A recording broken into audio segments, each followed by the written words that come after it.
holiday. It's Yeah, been real quick. interesting. Yeah, real quick. Little audio. That was the sound of a nice C4 Starburst strawberry energy drink. The sponsor of this podcast. God, I wish. No, you know what? You know what? That'd probably be bad because I drink myself into a caffeine-ridden uh, state. I didn't know where I was going for, but I would drink way too much. I There was haven't had actually them since they don't sell them here, but I'm guessing they're good. what energy drinks are over there? Uh, the big ones are like Rockstar, Monster, obviously Red Bull, and then there's like a couple ones are like just like from here. I forget the names because they sell them like basically like in like Coke bottles, so it's kind of weird. But yeah. That sounds cool though. Uh, Oh yeah, and also we have one that's literally translated to dick. nice, Yeah. nice as you do. Yeah, there's been there. We did have the big ones like Monster and Rockstar and Red Bull and all that, but I didn't start to notice them until like 2018, 2019. But there was like this surgence of zero sugar energy drinks, and like that covers like your C4, yeah, your Bangs, your Reigns, like all of those. And Yeah. I was a big Reign person for the longest time, and like I still am. Like if I'm at a gas station, I'm looking for C4 or Reigns, but C4, in my experience, has the better flavors, and they also are like the more likely to have a deal. So they could range from like $2.99 to $3.15 a can, depending on where you go. But a lot of times you can go into a store and it'll be two for five. Uh, and they have a lot of those deals with other energy other energy drinks too. But C4 is like the most common one, and they have like a bunch of really good flavors. Nice. Mostly I've been like in. I don't really drink too many energy drinks anymore, mostly because of health. But Yeah. I don't remember. I used to be a big fan of Monster. I drank a lot of Monster, and I'm almost sad. Like there's a few flavors that don't come here. Were you still at St. Louis when we all started drinking Monster? You remember Hunter? Yes. I got him hooked on Monster. Is he still? I haven't talked to him in years. Is he still? Are you still keep up with him? I keep up every so often. Like I gave him a little bit more extra space. I didn't talk to him much lately since I think it was last year his son was born. So I know like kind of like the first few months of parenting can be a lot of work. So Yes, yes, it can. I was like, yeah, I'm just gonna give him space because honestly, I don't want the man to like lose more energy Bite that your he's head probably off. already losing. Yeah, it's. I want to say it was sophomore or junior year. That was because like at first it was just you and I think Logan. Like those were the big two that were drinking Monster, and then out of nowhere we were all on it. I mean, let's see. Like the earliest memory I have, like drinking Monster was what like a little fair they did in Lake Charles. I forgot. I think it was like at the old courthouse. Okay. Um, where I remember drinking a blue Monster, and that's like my earliest memory of drinking Monster. Uh, Speaking of Lake Charles, I'm driving by the mall right now, and there's a Ferris wheel in the parking lot. They've got a carnival going on. That's awesome. Get in. Have the Yeah, podcast from the Ferris wheel. get stuck at the top, and it's like the reception up here is incredible. Man, they've got Higher up, all kinds of better rides in that reception. parking. That's how that works. Yes, of course. And no sound from the So, other people. so energy drinks and Monsters aside, what all have you been doing on your little vacation you got going on? Um, well, I did it just like my birthday was last week. Just been able to get together with a couple friends, hang out. Um, playing a couple games. I wanted to stream a little bit more, but honestly, like my sleep schedule is still shit because well, it's hard to go from night shift to day in well anytime really. Yeah. But I've been mostly just kind of either hanging out with friends or just gaming a little bit. I'm not gonna lie, you being awake during the daytime is really throwing me off. Like you'll send me a message. You'll send me like a message back at 2 p.m. and I'm like, whoa. The hell? Yeah, I was like, what's going on with this? Yes. How old are you now? I'm 31. Okay, and I just turned 30 yesterday, so we're both in the Dirty 30 Club. Oh shit! I forgot. My bad, dude. Happy birthday. Oh man. To be 100% honest with you, my day was so hectic yesterday. I could have sworn you told me. I mean, yesterday was. Wait. Yeah, today's Tuesday. No, yesterday I was basically sleepwalking through the day. Yeah, yesterday. Well, I don't think I've caught you up with the house dilemma that we had over the weekend. So we our hot water heater went out like a week and a half, 2 weeks ago. So what we've been doing is every time we've needed to take a shower or anything, we would have to like Emily's job has a shower, and then like our neighbors have one that they let us use. So like whenever we wanted a hot shower, we would just kind of ping pong around to get a hot one, and so finally, this would have been Thursday afternoon. The part comes in. So the plan was I was going to go pick up the part from Home Depot, and then Friday morning, my father-in-law was going to come install it. Wham, bam, thank you, ma'am. Easy money. So the part comes in, but right before I'm able to pick it up, somebody takes their truck, and I don't know how they did it, because as far as I know, they never found out who did it, actually. But they ran their truck into the transformer pole and completely knocked the transformer pole down. So our entire neighborhood was out of power. So power back until like 9 p.m. And then the next day comes around, we install everything for the hot water heater, and I'm like, great, finally, we can take a hot shower. We turn everything back on. Yeah. And the kitchen circuit the breaker immediately trips. So I'm like, okay, well, like my first thought is, the transformer got destroyed. So there's a pretty good chance that a power surge, messed up some of these appliances. So I start unplugging things, and no matter what I unplug from the kitchen circuit, it's still flipping the breaker. And what I find is the most effective is to only leave the refrigerator plugged in, because at least that way the breaker is only tripping like twice an hour, maybe. So I call Energy out, and they're like, yeah, we're not electricians, so we can't help you here, which is ridiculous because they're the power company. And so I call my father-in-law, and he's like, yeah, I'll come back out in a couple of days to help you, check things out. I go to the shower because I'm like, well, at least I can take a hot shower. We have metal knobs. This metal knob shocked the ever-loving crap out of me. Like, I've never been shocked so hard in my entire life. As it turns out, there's 100 volts coming out of these knobs. It seems we see where the power is going. So, to this day, we have no idea. Well, I say to this day, like 2 days later, we still have no idea how this happens.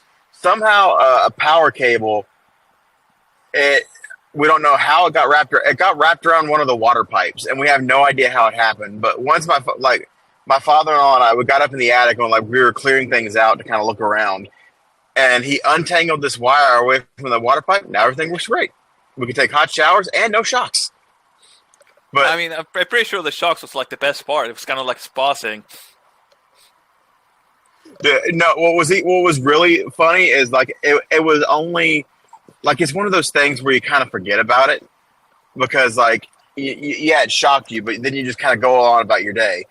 And Emily went to get in the shower, and both of us completely forgot that the knobs would shock.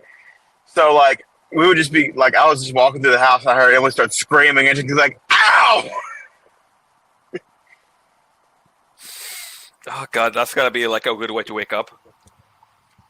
But transitioning from that, more electrical news. Yesterday was my final day of electrical 4. I have passed all 4 electrical classes. Congratulations, dude. Yeah, so basically what's happening next is I go for the next 2 weeks. I still have my Monday, Wednesday classes, and they're going to review for the certification test. And I think the 20th or the 21st, I get a free shot to take the test, and if I pass it, I am a certified electrician. But if I fail it, I can take the test as many times as I want, but it's $60 for every retake. Oh, that sounds annoying, but I'm pretty sure you'll get it your first try. Yeah, the way the teacher put it, he's like, this is a direct quote. He said, "If you're nervous about this test, it's okay to be nervous for it, but you should know there's a lot of dumb well, I don't want to cuss. There's a lot of dumb people that take this test and pass it, so you should be fine." Okay, do you want me to cuss for you? Yeah, go for it. Oh, dumb motherfuckers. Yeah, there you go. That was a quote. Hijo de puta juegones. But yeah, so all that being said, what kind of games have you been playing lately? Well, I bought for my birthday and played through both Sucker for Love, because nothing like a dating sim to like get you started on the day. Yeah, obviously. Everybody Yeah. knows that. I've been playing The Evil Within because I've been wanting to play something. I'm still playing Isaac. I'm still waiting for the 31 days of playing daily challenges achievement, but we're getting there. Eventually pop up. Yeah. I know it'll eventually pop up. And I streamed a little bit of Dark Souls 2 vanilla, which I need to get back into. Yeah, which you can find that if you go over to twitch.tv/channelmadness. You can watch the VOD there. Yeah, you can watch me get killed over and over again, and somehow not lose my patience. And you can watch me hype up Hello Kitty's Island Adventure. That too. I'm going to be 100% honest with you. I did not know that game was still in existence because if you remember in the do you watch South Park? No. In the World of Warcraft South Park episode, they're talking about getting everybody involved in World of Warcraft, and they're like, "Butters, do you have World of Warcraft?" And he's like, "I'm playing Hello Kitty's Island Adventure." And that episode was in like 2008, so that game has been around for a while, and I guess it just jumped the ship from PC over to iOS now. Man, what a small world. It's funny that you say that you're playing The Evil Within because the news broke today that Tango GameWorks is being shut down, and I actually just played Ghostwire Tokyo, and then earlier this year I played another one of their games, Hi-Fi Rush, and it's a huge bummer because I really had hope that we would eventually get an Evil Within 3 one of these days.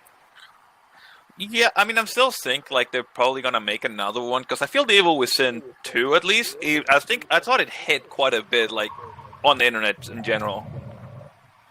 I remember it was one of the we're going to talk about The Darkness in a second here, but Oh yeah, that too. The Evil Within 2, I remember I had my gaming laptop. It was my first purchase as a father because when we got our tax return that year, we got a substantial amount of money. So I was like, "Can I get this really irresponsible purchase?" And they said yes. So I got, and it was a brand new Alienware gaming laptop at the time, like top of the line. And well, it was actually close to top of the line. I bought the top card at the time was the 1070, and I had bought it was the 1080. And I had bought the 1060 model, but Best Buy screwed up and they gave me the 1070 model instead, and I never said anything about it. Why would you? Yeah, I looked in the system settings when I got it home, and I was like, I'm not gonna tell a soul. Until today. But yeah, Evil Within 2, I remember getting that game when it came out. Like I'm pretty sure it was like a day one purchase for me because like I never the Evil Within 1 just felt like a very disjointed experience for me, so I never got into that one. But Evil Within 2, like I watched reviews for it, and it just looked like a more cohesive experience with a storyline that like properly sets you up for what you're about to do. Yeah. And I was like that impression was right. Evil Within 2 is to me was such a better game than 1. Uh, and I actually when I saw like when we were talking about the Evil Within 1 yesterday, I was already downloading some games onto my ROG Ally, and I was like, screw it, and I started downloading that one. I'm gonna try it again one more time. Like I've been telling, playing through 1 because I want to experience 1 before I go to 2. I watched playthroughs of like the both games like a while ago, so I kind of know the story, so no surprises there.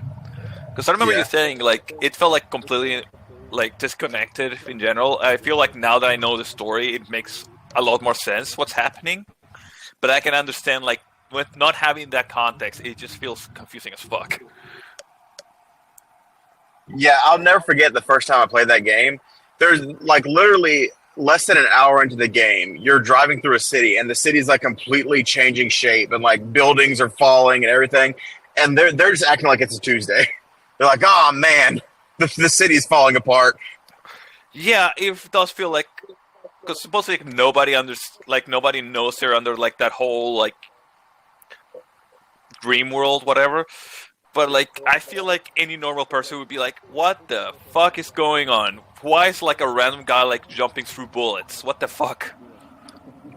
Yeah, and then like you get knocked out when you like go into the security office, and then you wake up in like a torture chamber, and he's like, "Ah, not this again." Yeah, it feels a little disconnected. Like I can see like what I can understand what they're trying to do, but like I feel like the characters should be like a little bit more surprised. And then, if I remember right, I'm pretty sure in the Evil Within 2, there's like this weird boss rush moment in the campaign where you have to like go through all the bosses from the first game. Oh yeah, I remember that too. Which doesn't sound too bad because honestly, I'm playing on like the hardest difficulty they give me, and like honestly, it's not too Of bad. course you are. Of course you are. You know how I am. I know how you are. But yeah, so like the Evil Within and the Evil Within 2 are both like they're both back on my radar, and I'm also the Humble bundle for May is actually it's got Hi-Fi Rush in it, the Steam version. So I'm looking forward to playing that again because honestly, like a lot of people are really mad at Xbox right now. What happened now? Can you hear me? Yeah, I hear you. Was it for the like what you were talking about, or just the whole Yeah, closing of the yeah. yeah? It's for the shutdown of those studios. Yeah, honestly, I'm not surprised. Like as I would say, like this just kind of feels like part of the experience nowadays. It's like big companies closing down small studios. Yeah, and they, so did they did both the Evil Within's. They did Hi-Fi Rush. They did Ghostwire Tokyo, which I just finished a week or two ago. But did they have any other big releases? Can you see that on your computer? Give me 1 second. I'm gonna use my supercomputer skills to see this. Working Austin. When you come back, I've got to tell you about my little desk setup that I'm starting to build. Nice. I I've pretty much come to the conclusion that buying a gaming PC is just not in the cards, and it won't be in the cards for a little while now. Uh, so what I ended up deciding on, a much cheaper option, is that I can buy an external dock that's got a lot of extra power into it, and just turn my ROG Ally into a gaming PC. Nice. All right. So this will include Alpha Dog Studios, which made Mighty Doom, Okay. Tango Gameworks, that made Hi-Fi Rush, Roundhouse Games. Oh, we'll be joining Cinemax Studios, and they made Elder Scroll Online. And honestly, Yeah. I hate this page sometimes because it does not make it easy to see what people have made. There it is. Wikipedia. I know I should go into Wikipedia. Okay, so starting from 2002, Arx Fatalis. I've heard of that one. I actually surprisingly I saw have a Dark Messiah of Might and Magic. I've heard of that one. That's 2006. 2009 for iOS, Karma Star. I haven't heard of that one. Dishonored 1 and 2. Great games. Prey, Dishonored, Death of the Outsider. Wolfenstein Youngblood, Wolfenstein Cyberpilot, Deathloop, Redfall, and Marvel's Blade, which was to be announced. Yeah, so, well, some of those, I thought those were Arcane. That was Arcane Studio. Give me a second. I get confused after like trying to read so many shit at the same time. That's understandable. Yeah, Redfall developer. Yeah, Arcane Studio. Which one you want to see? Tango Gameworks as well? Yeah. Tango Gameworks. Tango Gameworks. Okay, the Evil Within 1 and 2, Ghostwire Tokyo, Hero Dice, which was for Android and iOS, and Hi-Fi Rush. Okay, so at this point, I've played all of their games. Yes, you have. You're like the biggest. You're the biggest fan right here. Number one fan. I've got the foam finger. Yes, you do. You got the colors painted. Yeah. So, and speaking of games that we'll probably never see the sequel for, where's the Darkness 3? Yeah, I mean, it's just such a cliffhanger of the Darkness 2. Like, I remember, okay, so Darkness 1, I never beat, but I had played it. But I remember, seeing reviews for it and stuff like that. And it's the only time a GameStop employee has ever betrayed me. I saw the reviews and stuff. This was when I was maybe 7th or 8th grade, maybe a freshman in high school. And I told my mom, I was like, hey, when you go to town later, there's this game I really want. It's called The Darkness. And she came back and she said the GameStop employee said I shouldn't get it for you. He said it was way too violent, and I was like, the GameStop employee sucks. I don't remember how for that. I don't remember how I convinced her to get it for me, but I remember eventually I got it. And like I thought that the game was like I got lost a lot because I don't think there was a waypoint system in that game, and like I just wandered around the city a lot, and I just kind of gave up on it. But I mean, like the biggest thing, I was surprised because apparently you can watch like the whole movie To Kill a Mockingbird in that game. I believe that because that game had like a lot of weird stuff in it. Yeah, but oh man, The Darkness 2 is it was so good a game. It's really short, it's really fun, but so good. Yeah, because like the first game had like a realistic graphic style to it, and the best way I could think of describe to somebody, The Darkness 1 is the visual, like the graphic novel, and The Darkness 2 is a comic book, and I like the game. Like I loved the gameplay a lot more. I loved everything about that game way more the second time around. Yeah. Honestly, once I because I did my whole playing through all the difficulties, getting all the achievements and stuff. Yeah, obviously. Yeah. No, like the way they set up like all the powers like afterwards, it's so good. Like honestly, best difficulty is like the second to last hard. Because honestly, I feel like the hardest difficulty, everything was too tanky. But like the one before that, it just kind of felt right. Like kind of difficult, but not like overly so. That seems fair. 'Cause I don't like my games. Yeah, and like I always really enjoyed the darkness powers, but I remember it was a thing in 1 for sure, but I can't remember if it was a thing in 2. But I would always enjoy that, like whenever you would rip somebody's heart out, the two different tentacle heads would always fight over the heart sometimes. Oh, it depends. There's a bunch of animations for it. And sometimes they throw it up in the air and one catches it. Sometimes they play with it. It depends. Doesn't one head always win? I don't remember. I think so. Because like I remember, like at the time, there was like this meme. It's like R.I.P. to the left head, and my boy never gets a meal. I honestly didn't pay attention. It's been so long since I played that. Yeah, like the Darkness too. Like it was like if you took it was basically like a DC comic book almost, where like the violence was over the top. You had the darkness powers. The gunplay was really good. The weapons felt good to use. You could one of my favorite things to do was like pick up rebar rods and throw them and impale people into walls.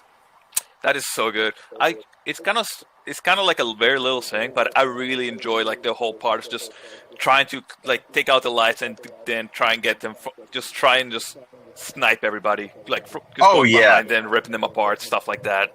and that was a cool game mechanic too. Like you had to like go through and like break all the lights so you can get more powerful. I always loved that. And the what was the little goblin fella that could help you?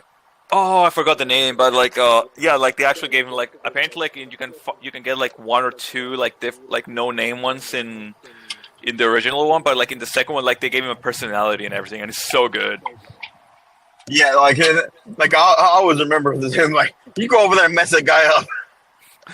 Yeah, it was. Oh, dude, like them. What I'm sad I never got a chance to play was the multiplayer. Yeah, that was the weird time where like every Xbox 360 game and PS3 game in that era, they like always like shoehorned a multiplayer into it. Yeah, but honestly, I feel they did a good job because like every like because they did a good way of like dividing up like the powers of the character like in like the what is it 4 or 5 characters like that you can play as. I don't know. I never played the multiplayer. Oh, okay. I just thought like they have like little campaign and you can just play through it like you get an achievement for like playing through with every character.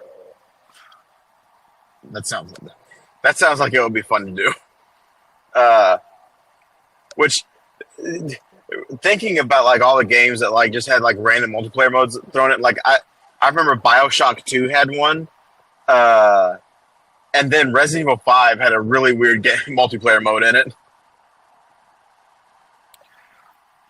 Uh, well, RE5 is like I don't know. It's just very interesting RE5 just in general. I remember like it had like the oh yeah it had versus didn't it? Yeah, like Sorry, I was thinking of like the mercenaries and then like the co campaigns, but yeah, you're right. It had versus. I never played that. yeah, it was really weird because like if it was always a really weird thing to watch because when like if you had like all the players in one match like roll up on each other at one time, you know, like in usual multiplayer games, like it's like in this major firefight, people are just dashing around, jumping, throwing grenades and stuff. And then in RE5, everybody just stops on a dime to start aiming because Oh god. that was before that was before they let you move and shoot at the same time. Yeah, that's very Resident Evil. I'm not gonna lie. Yeah, and then you switch over to RE6 where people are literally doing like John Wick moves in the multiplayer. Dude, honestly, people give RE6 so much shit, but honestly, that game has such tight controls. Oh my god! Like if you just watch, like I'm pretty sure we've gone down this rabbit hole before, but like if you just watch like RE6 high level gameplay, it's insane. You know what's gonna be a hot take? I find like RE6, like the top level play way higher than the RE4 top level play, like RE4 remake. Oh yeah, because like an RE4 remake, like they still have like somewhat grounded like gameplay in it, but in RE6 it was completely unhinged. People were like dive rolling and doing flips and cutting like doing a whole taekwondo combos. Yeah, not to mention like just throwing yourself on the ground, picking yourself up while sliding, and then just keep on shooting, never stop. Yeah, I mean it was insane. And while we're on this RE rabbit hole, I told you that I got the itch to play Resident Evil games again, and I downloaded Resident Evil 1. That was one of the like the Resident Evil 1 remake from the 2002, 3, 4, somewhere in there. But yeah, Yeah. I downloaded that, and my plan is to play RE 1, 2, 3, and 4 remake, and then decide on if I want to like continue with 5, 6, 7, and 8. I mean that's fair. Uh, and speaking of Resident Evil in review might be coming back sooner than you think because I've seen a lot. I think it was a Kotaku article actually saying that a very reliable leaker said that RE9 will be revealed sometime this summer with the release date January 2025. Oh, that's fair. Which that would have put the last Resident Evil game that we had before that was 4 remake from last year. So that would be a pretty good gap. Yeah.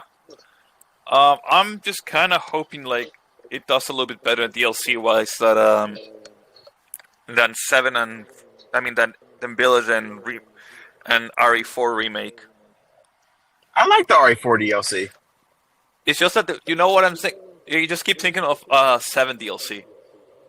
Oh, you're talking about 7 DLC? Oh, the 7 DLC. You have seen how much DLC 7 has? 7 has the greatest DLC of all time, and I will thank you to respect it. Exactly. That's what I'm saying. Like it needs to go back to that level deal like that.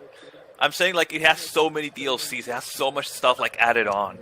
Oh, okay. So you wanted RE4 to have more DLC, is what you're saying? Yes, I want them to. I want them to go crazy. Like I want them to have like assignment. I wanted to have like assignment data and oh, I forgot what the name of the other one. And the chapter was Ada. I want to like have like everything, you know. Yeah, and I mean, I think a lot of people gave Capcom crap about the varying qualities of those DLCs because even for me, like the End of Zoe, what was that one called? Was it End of Zoe? Yeah, End of Zoe. That was the only one of those DLCs that I really liked. Like the Chris DLC was fine, but like I don't remember it. But I tell you what, and then all of the other ones were just like fun little experiences that like you could play once and like, you don't ever remember them. But like when Capcom was like in their bag and they made End of Zoe, they made something that I'll never forget for the rest of my life. I will never forget walking through an entire Resident Evil campaign with nothing but bare hands eating raw bugs. Yeah, punching gators in the face.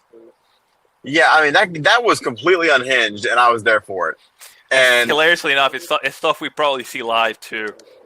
Yeah, and then RE8. They just tried a DLC that felt rushed. Oh God! Don't remind me. I'm so sad. I'm so sad with that DLC. Like I thought about that DLC the other day, and I was like, man, that DLC could have been something special. They could have they could have explained why Ethan Winters was still alive at the end of at the end of Village. They could have done something with the BOW soldiers that were landing in the village from Umbrella, but they just didn't do any of that. Yeah. I don't know. Like, I know like supposed to like what is it gonna say? Like, is it what like what was that supposed to be like the end of like the winter cycle, or was it supposed to be like one more? Okay, so I'm pretty sure the Winters storyline is over. I don't think that means we're never going to see Rose again. I just don't think she is going to be a main character like again. But I mean,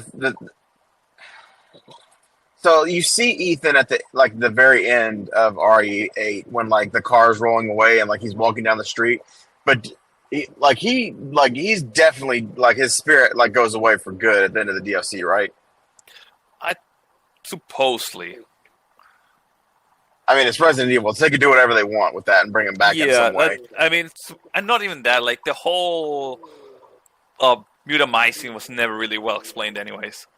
No, it wasn't. They were just like, you're dead. Yeah, no, Ethan's spirit's alive in here.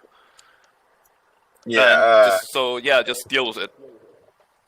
But if I had to bet money, I would say Resident Evil 9 is about Chris going to Europe to figure out why those BOW soldiers were in the village. To punch more boulders. Yeah, I mean, he's got to. He's got... Hello? Let me say... Are you back? Hello? Yeah. Can you hear me? Can you Okay, try hear me? talking again, because I think you're going through a rough spot. Oh man, the usual technical difficulties. I'm pretty sure like everybody's gonna hear this fine on the recording afterwards, but it's just to me like I can't hear you.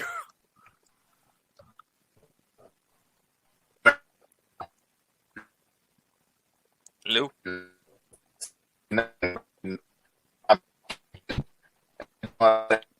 I just hear sounds like distorted sounds.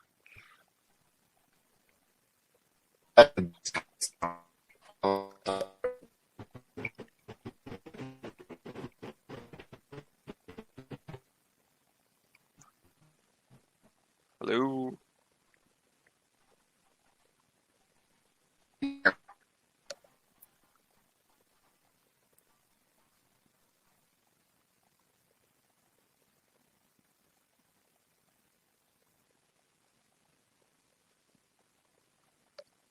can you hear me? Are you there, friend, buddy, Douglas?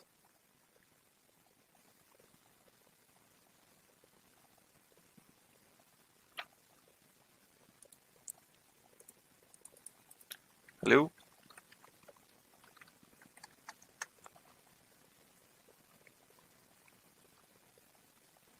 And now I'm alone.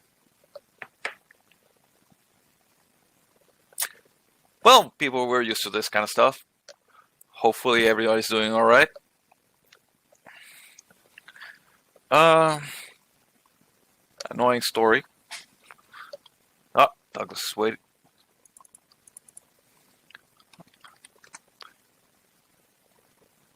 Well, just to give like an interesting story real quick. My phone broke down just this weekend. That was fun. I had to end up getting a new phone because otherwise I wouldn't be able to access anything because everything uses a phone nowadays, and that was an annoying realization to have to make.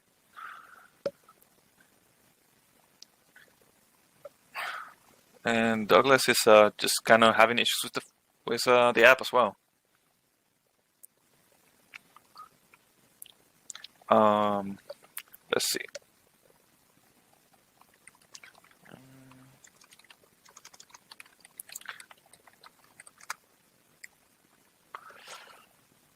Yeah, so I'm gonna have to send it off to repairs, and I hope it get working soon. Because honestly, it's just a pain not to have a phone. And I might as well sell the old one, so hopefully it works fine.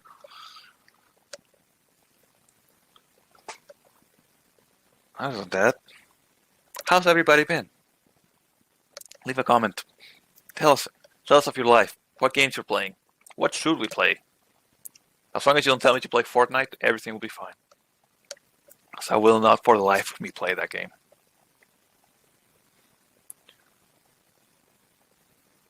And well, hopefully Douglas is going to be here soon. He's going to help us. He's going to join the conversation.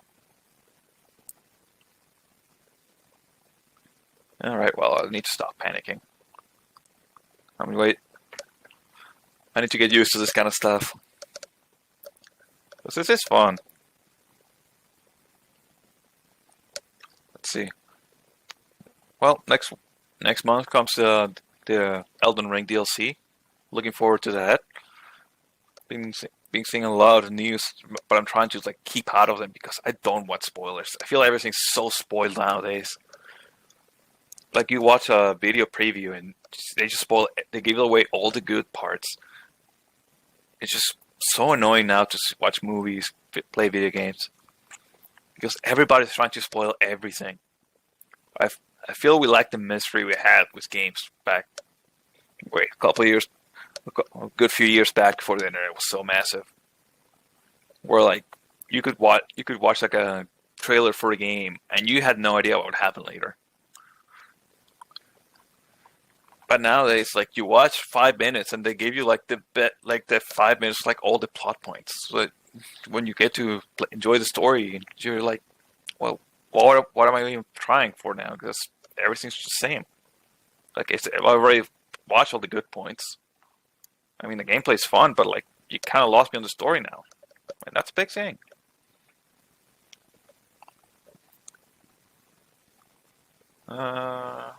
Thanks for listening. Okay. Well, I have been told my good friend Doug that the app just crashed badly. So we're gonna cut it a little short here, people. Thanks everybody for being part of this. We hope to see you soon. See ya.